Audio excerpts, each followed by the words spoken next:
নমস্কার বন্ধুরা, কেমন আছেন সকলে? আশা করি সকলে ভালো আছেন। আমিও ভালো আছি। আয়ুর্বেদ ঔষধ সেবন করুন, জীবনী শক্তি লাভ করুন, এই স্লোগানের মাধ্যমে আমি আমার প্রিয় ভালোবাসার দর্শকদের উদ্দেশ্যে ভিডিও তৈরি করে থাকি। আপনারা সকলেই জানেন। প্রিয় ভালোবাসার বন্ধুরা আমার, যারা আমাকে ভালোবাসেন, আমার ইউটিউব চ্যানেল কবিরাজ AKDS-কে যারা পছন্দ করেন, যারা আমার কথা বিশ্বাস করেন, তাদেরকে সকলকে অনেক অনেক ধন্যবাদ।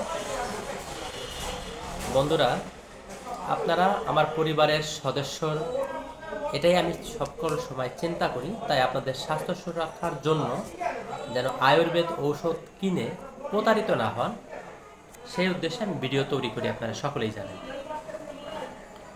আজকের বিষয়টা হচ্ছে, যারা নিয়মিত ঔষধ সেবন করেন, আয়ুর্বেদ ঔষধ, সাধনার ঔষধ যারা সেবন করেন, যারা আমার কাছ থেকে ওষুধ নেন, তারা অনেকেই যা বা বাংলাদেশের বিভিন্ন জেলা থেকে বিভিন্ন ভাই বন্ধু বা অনেক মুরব্বীগণ আমার কাছ থেকে যারা ওষুধ নিয়েছেন, তাদের উদ্দেশ্যে ভিডিওটা তৈরি করা। তাদের সকলকে একটা জিনিস বলি, যেহেতু আপনার আগামীকাল থেকে পবিত্র মাহে রমজান, এই রমজান মাসে আয়ুর্বেদ ওষুধগুলো কিভাবে সেবন করবেন বা কোনো বাধ্যবাধকতা আছে কিনা। সাধনার ঔষধগুলো দিনে 2 বার করে খাবারের জন্য বলা হয়ে থাকে। আপনাদেরকে বলেছি, যে ওষুধটা ভাত খাবারের আগে খাবারের নিয়ম দেওয়া আছে, সেই ওষুধটা রাত্রে সেহরি খাওয়ার আগে ওষুধটা খেয়ে নেবেন। আর যেটা ভাত খাবার পরে খাবারের নিয়ম, সেটা সব ভোরবেলায় আপনারা যখন সেহরি খান, সেহরির খাবারের পরে আপনার ভাত খাবার পরে যে ওষুধটা সেটা খাবেন। আর রাতের বেলায় যে ওষুধটা, সেটা রাত্রে ভাত খাওয়ার পরে ওষুধটা খাবেন। আর যেটা খাবারের আগে রাতের বেলায়, ইফতারের পরে যখন আপনি রাত্রে ভাত খাবেন, তো ভাত খাবারের আগে এই সময়টায় ওষুধটা খেয়ে নেবেন।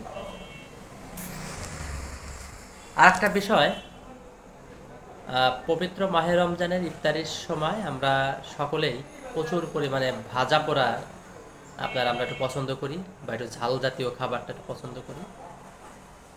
তো সেই ক্ষেত্রে একটু সতর্ক থাকবেন, যাদের অতিমাত্রায় গ্যাস্ট্রিকের সমস্যা, এবং কি যারা পুরাতন ক্রনিক ডিসেন্ট্রিতে ভুগতেছেন, IBS সমস্যায় ভুগতেছেন, যাদের অতিমাত্রায় গ্যাস ফর্ম হয় বা বমি বমি ভাব থাকে বা পেট শক্ত হয়ে যায়, তারা এই পুরো রমজানে চেষ্টা করবেন ইফতারি করার সময় প্রচুর পরিমাণে পানি এবং কি হালকা লেবুর শরবত, লেবু দিয়ে চিনি বা হালকা একটু লবণ দিয়ে প্রচুর পরিমাণে 2-3 গ্লাস শরবত খাবেন।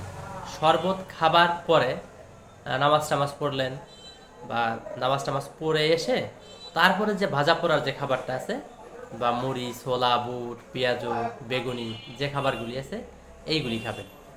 কিন্তু যাদের কোনো সমস্যা নাই, তারা তো সবসময় খেতে পারবেন, কোনো অসুবিধা নেই। যদি এইভাবে খান, তাহলে আশা করি আপনাদের এই পুরো রমজান সুস্থ সুন্দর কাটবে এবং এই গ্যাসের সমস্যাটাও কম হবে।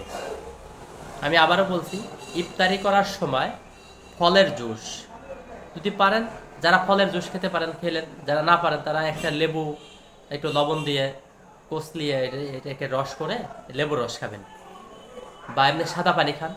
প্রচুর পরিমাণে সাদা পানি খাবেন, যেহেতু সারাদিন উপবাস থাকবেন, রোজা থাকবেন। প্রচুর পরিমাণে সাদা পানি খাবেন খাবারের পর। এরপরে নামাজ টামাজ করলেন, বা 10-15 মিনিট অপেক্ষা করলেন, অপেক্ষা করার পর এরপরে এসে আপনার এই খাবারটা খাবেন। তাহলে আপনার কখনো এই গ্যাস্ট্রিকের সমস্যাটা হবে না।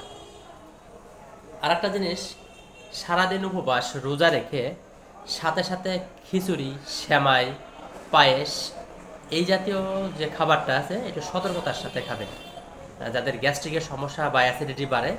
কারণ এই ধরনের খাবারগুলিতে প্রচুর গ্যাস এবং অ্যাসিডিটি বাড়তে পারে। এই জন্য অবশ্যই সতর্কতার সাথে খাবেন।